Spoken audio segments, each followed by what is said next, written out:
Festival des Jeux de Cannes. Cannes. Au Festival des Jeux de Cannes.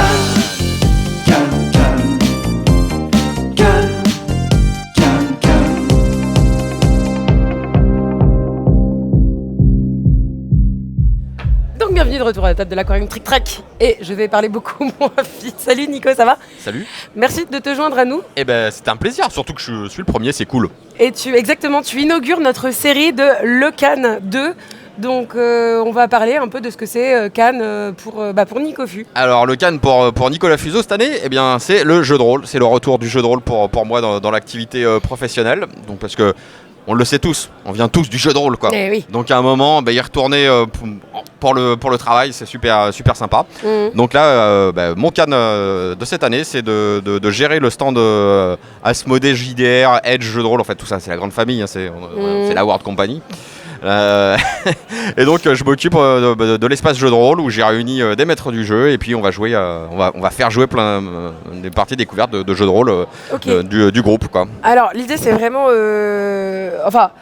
moi j'ai plein de questions à te poser, mais s'il y a des trucs en particulier, après tu te dis j'ai envie plutôt de parler de ça, enfin à terme c'est toi qui décides, mais du coup comment tu fais sur un festival comme celui de Cannes où il y a beaucoup de passages, où il y a pas mal de bruit, où il y a, techniquement c'est un peu compliqué pour le jeu de rôle où on a envie d'être dans un truc un peu feutré, un peu immersif. Oui, alors c'est évident que c'est pas là où on va faire les parties les plus immersives du monde.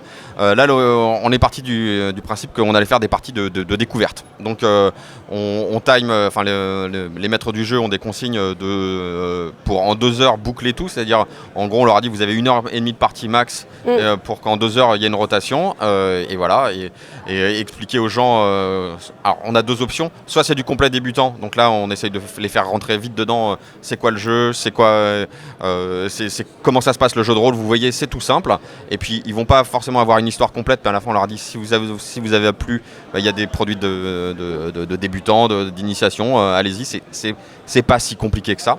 Et puis l'autre cas, ça va être des clients. Oh mon Dieu, quel mot horrible. On va avoir des joueurs habitués qui veulent découvrir un nouveau système ou le jeu de rôle, on est moins dans la nouveauté ou le dernier jeu de société, les gens veulent l'essayer tout de suite. Sur le jeu de rôle, on est sur un temps long où tu vas avoir des gens qui vont ah oui, celui-là c'est vrai que j'aimerais bien l'essayer, mais bon, comme j'avais une campagne en cours depuis 4 ans, je l'ai pas essayé tout de suite. Et donc là on leur fait on a un format où on leur explique le jeu, l'univers un peu plus précisément. Enfin, les maîtres du jeu sont suffisamment pointus pour rentrer dans ce détail là s'il faut quoi. Et quand tu parles de débutants complets, de gens qui potentiellement ont jamais alors soit ne connaissent même pas le terme de jeu de rôle, soit peut-être ils l'ont vu dans une série récente qui a valorisé le jeu de rôle. Oui. De par son même influence dans les années 80. avec tous les actual play aussi, il y a un retour, c'est le moment là, on sent que ça bouillonne. Et du coup, comment est-ce que tu fais sur un événement celui-là où les gens potentiellement font beaucoup de petites choses, c'est-à-dire qu'il y a un peu cette tendance en festival à vouloir voir beaucoup de choses. Comment tu fais pour convaincre des joueurs qui en plus ne connaissent pas de dire asseyez-vous, ça va durer 1h30, ce qui est relativement long. On leur ment, on leur dit que ça va durer 1 heure déjà. C'est le truc, c'est ça le truc, le mensonge. Voilà, le mensonge, c'est important le mensonge, donc on leur ment, on le voit si on leur dit oui 1 heure. À presque 1 heure, on s'engage pas trop.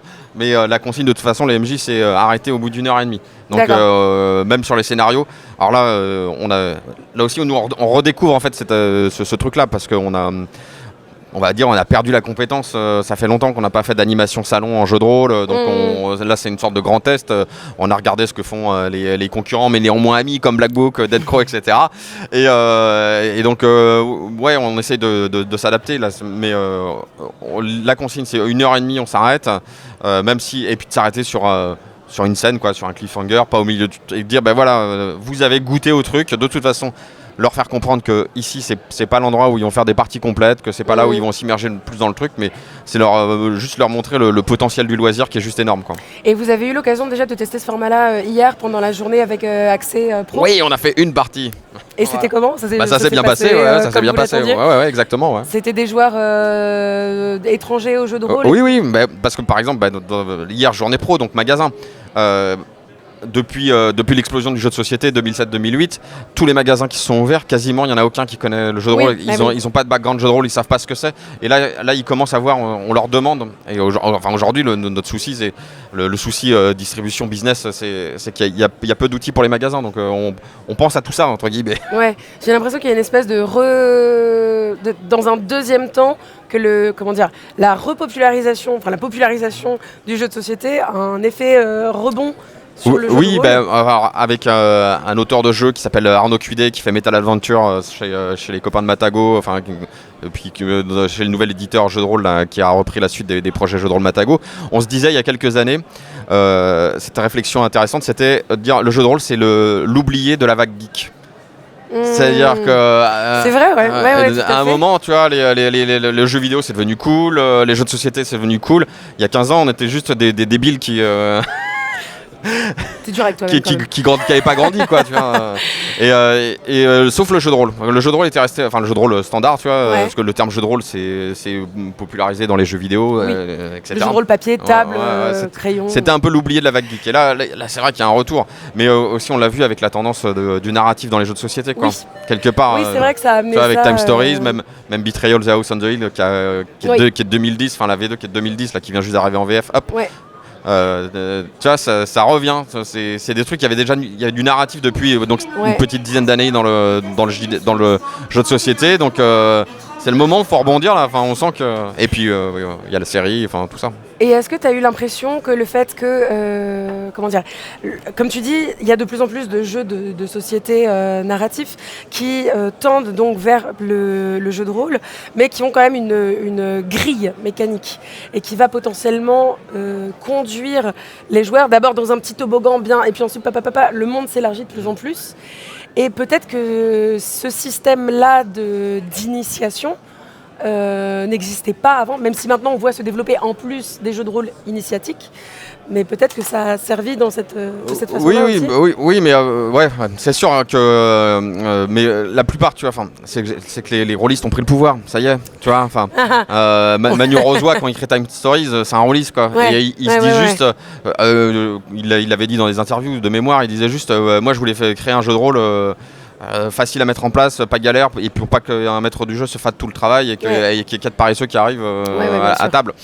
Donc et on se rend compte que se raconter des histoires, c'est juste universel, quoi.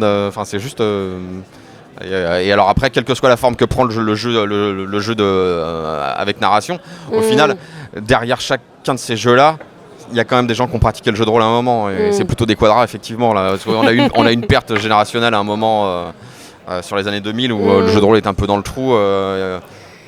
Et est-ce que toi c'est un truc donc, que tu fais avec Asmo? Oui. C'est toi qui l'as amené, ça a été une volonté plus large? Non, c'est une vraie volonté groupe pour le coup, puisque il y a des jeux de rôle qui sortent régulièrement dans le groupe. Il y a une tendance, Novalis, le distributeur qui fait le jeu de rôle chez Asmodée, ils ont une tendance où ils vendent de plus en plus de trucs. Donc il y a aussi une volonté de groupe de dire attention, là ça recommence. Donc faut être présent, faut qu'on mette des choses en place et aussi cette réflexion vraiment d'accompagner les magasins. Alors on n'a rien produit à ce niveau-là, mais ça va arriver. On va accompagner les magasins, parce qu'il y a eu le phénomène participatif dans le jeu de rôle qui a permis au jeu de rôle de renaître financièrement, on va dire, mais il faut qu'il soit dans les magasins aussi. Parce que... Alors du coup, qui dit magasin, dit boîte. Oui. Qui dit boîte, dit... Est-ce qu'on aurait des boîtes? Oui, alors, j'ai des trucs à montrer, mais vite fait, quoi. Que tu les aies pas amenés. Donc voilà, c'est juste ça, voilà. Juste ça. Le retour du grand ancien Cthulhu. Oui, alors boîte de base, François était particulièrement... François, j'espère que... Mais je suis à peu près sûre, était particulièrement content de jeter un œil à ça. Et il a amené la boîte dans le train. D'accord. On l'a posée sur notre table. Enfin bref, il est très heureux. Voilà, c'est le retour d'une boîte d'initiation en français pour découvrir ça. D'accord, donc c'est une boîte d'initiation à l'appel de Cthulhu qui est disponible sur le festival, en magasin depuis un mois à peu près. Ok, super. Voilà. Et qui permet donc de s'initier au jeu de rôle spécifiquement à Cthulhu ou ça a été pensé pour être un système d'initiation C'est le jeu de rôle d'appel de Cthulhu et avec des scénarios de prise en main. Vraiment, comme ça se fait maintenant dans toutes les boîtes d'initiation, une volonté didactique pour apprendre à maîtriser, apprendre à jouer. Quoi. Ah, ça, c'est vraiment chouette. Parce que l'appel de Cthulhu, moi, ça fait partie des premiers... ça fait partie vraiment des premiers jeux de rôle avec lesquels j'ai eu une vraie expérience forte où je me souviens, on avait fait une partie de Cthulhu et on avait fini par bouffer. Mon Dieu, elle parle de ses souvenirs de jeux de rôle, non. Enfin ouais, pardon, excusez-moi, je m'emporte, c'est le can de Nicofus, c'est pas du tout le can de Mathilde. Écoute, vu qu'on a un peu plus de temps que prévu, je crois que tu avais ramené d'autres. Alors j'ai ramené des images en fait, parce que c'était aussi l'intérêt d'avoir un stand pour nous. C'était de montrer qu'on investit dans le. On revient sur le jeu de rôle et on a un planning. On a un planning de publication jusqu'à la fin juin. Là, on va lâcher les chevaux, comme on dit. Quoi. Et donc, là, je t'ai emmené 2 illustrations, en particulier de 2 suppléments de Cthulhu qui sont complètement inédits en français. Donc, un supplément sur Berlin, dans les années 20. Ah ouais, il est trop beau le dessin. Hein. Ah ouais. Et puis un autre plus original aussi, enfin plus original, plus étonnant sur la Révolution française. Ah oui, moins sympa. Ouais. Enfin il a l'air un peu plus flippant. Hein, ouais. Donc voilà, c'est. Alors du coup, ça m'amène à penser à quelque chose qui est que là, il y a quand même des choix pour les 3, hein, des choix graphiques qui sont assez forts, quoique différents. Ouais, ils sont différents. Ils sont différents, mais ils sont forts. Qui est quelque chose qui est en fait, quand on y pense dans le jeu de rôle, alors il y avait le livre des monstres avec quand même les représentations, mais j'imagine que si on a une boîte, il y a aussi l'influence du jeu de plateau dans une certaine mesure. Oui, alors. Tu sais, il y a 20 ans, les boîtes de base... C'était comment il y a 20 ans? Il y a 30 ans donc les premiers jeux de rôle, les boîtes d'initiation, c'était des boîtes. Des boîtes cloches, comme on dit, là, qui s'ouvraient. Là, c'est pas des boîtes cloches, c'est juste des... Enfin, bref. Donc, on avait des boîtes et ça faisait partie du truc parce qu'on mettait les dés, on mettait des feuilles de perso, etc. Après, il y a eu toute la période à partir de... fin des années 90-2000, il y avait presque eu plus de boîtes de base. On n'était que sur des bouquins, des gros bouquins. Voilà. Et donc l'illustration était déjà moins accessible parce qu'il fallait feuilleter, c'était pas juste... Alors après, là, tu vois, effectivement, les choix graphiques, certains diront qu'elle est un peu Scooby-Doo, celle-ci. Il y a un petit côté, Scooby-Doo flip quand même. Il y a un côté pulp, en fait, pour montrer que c'est moins insisté sur le côté horreur, lourd, etc. Et là, parce que c'est la boîte d'initiation, et là, on a des choses qui sont plus ambiance, ça fait peur, hein, c'est sombre, vraiment. J'ai un vrai...